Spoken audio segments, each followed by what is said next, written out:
Okay, there's the audience. And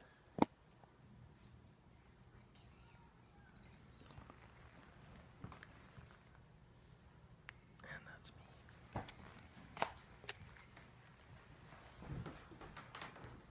Okay, smartphones. In our society, in the United States, pretty much everybody has one of these, right? And there's 1.5 billion of these sold last year worldwide, just last year. So pretty soon these are going to be a global reality for nearly every global citizen.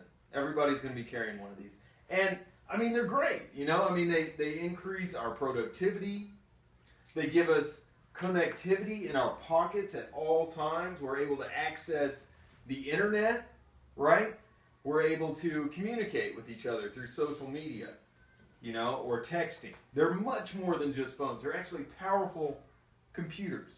So we have that on the one hand, right? We have the absolutely wonderful technology, the enabling technology that does so much for us on a day-to-day basis, right? But then on the other hand, what we don't often consider is what sophisticated data gathering devices these actually are. They actually have a continual location data transmission. So wherever you're at, they're actually transmitting that location data at all times. Most people know about this, right? But if you think about just all of the ways that, you know, things can be determined about where you're at, what you're doing, who you know, where you work, where you go to church. Just location data can say so much about you.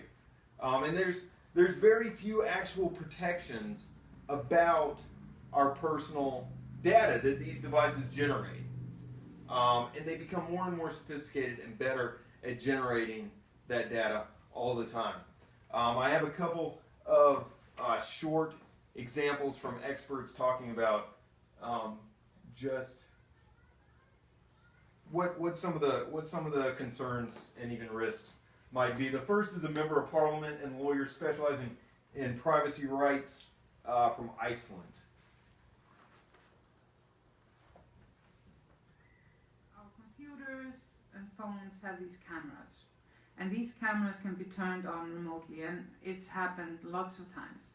So there's a reason why a lot of activists and people that are aware of this have started a while ago to use stickers that are specifically designed to put over the camera, and you can take it off if you want to go on Skype. They can also hear what you are, because there's a microphone in the computer.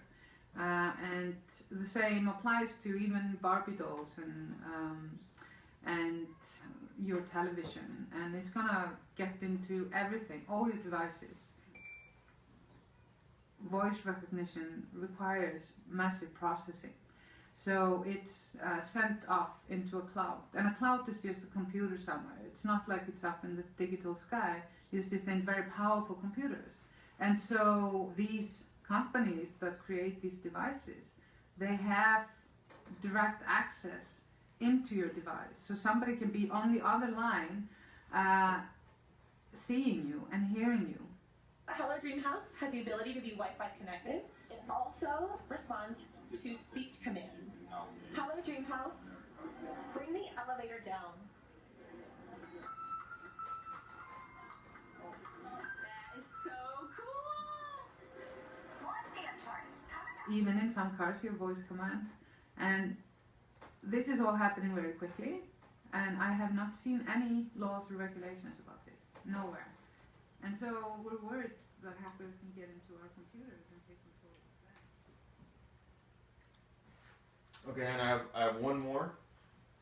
This is a investigative reporter. He reports on kind of concerns and news about the tech industry. Asking very political and economic questions about things like data. Is data an asset? Can it be privately owned?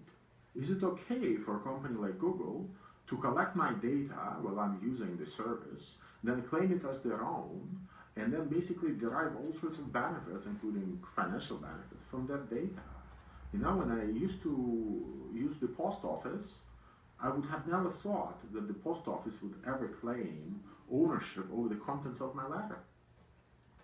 Okay, so we have kind of two concerns emerging, both realities right now and emerging realities that are only going to become more of a concern over time.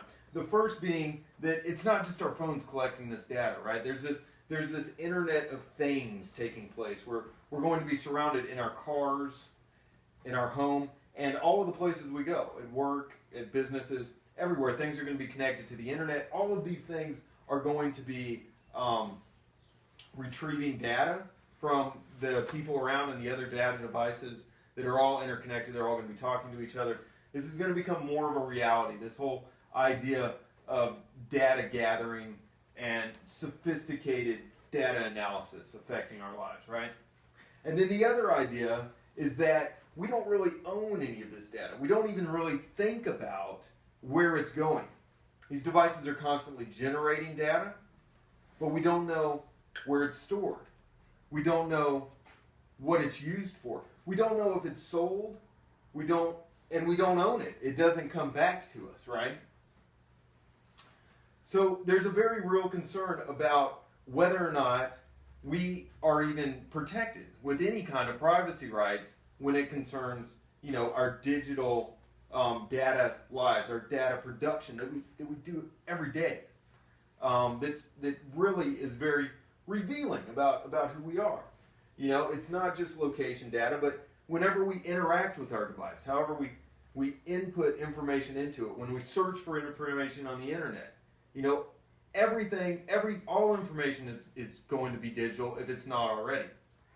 Our bank accounts are digital, our medical records are digital, and many people would say, well, I have nothing to hide. But at the same time, if you were to press them, they would not want those sorts of things to be public, right?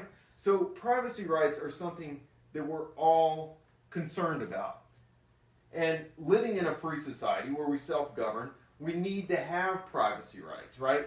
Our founders of our Constitution made it very clear that for a self-governing people to exist, to prosper, to be able to govern themselves, it was very important for them to have a reality of privacy in their own possessions. The Fourth Amendment of our Constitution says, the right of the people to be secure in their persons, houses, papers, and effects against unreasonable searches and seizures shall not be violated. And no warrant shall issue but upon probable cause, supported by oath or affirmation, and particularly describing the place to be searched and the persons or things to be seized.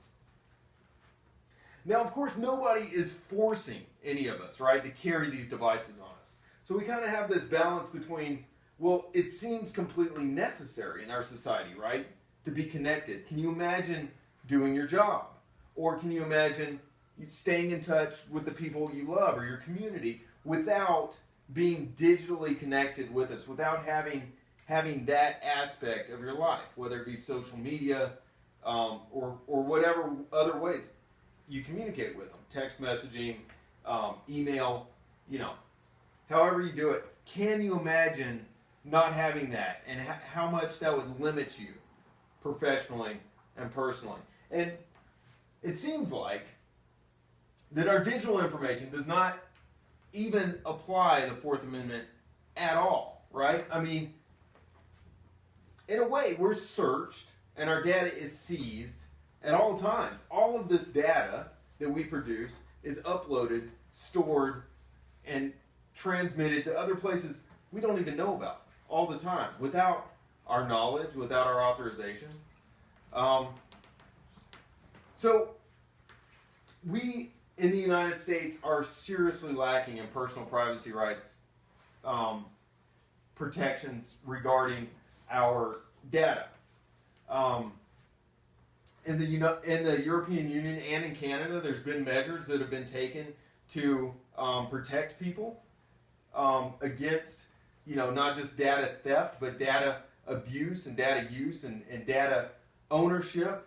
But in the United States, we don't have any of those protections yet. Now, there is a House Resolution 1704 that was brought to the Congress last year by a senator from Rhode Island, or a House member from Rhode Island, and it's the first extensive and inclusive bill that actually includes specific protections for individual data. And it's been sitting there for over a year, and it hasn't been voted on yet. Now, if we don't do something, if we don't take action as citizens to protect our personal information, and if we don't own this information, if we don't know where it's going or how it's being used, we will very quickly become slaves instead of masters of it. It will begin to burden us rather than be a benefit to us. So I would urge all of you to call, email, or post on social media the great necessity to vote on this bill and push it through Congress. Tell your congressman, if they care about the Fourth Amendment as much as they care about the First or the Second or anything else in the Constitution, if they believe in the value and the necessity of privacy rights for the citizenry of the United States to enable them to govern themselves, then this bill, 1704, needs to be passed, in the very least.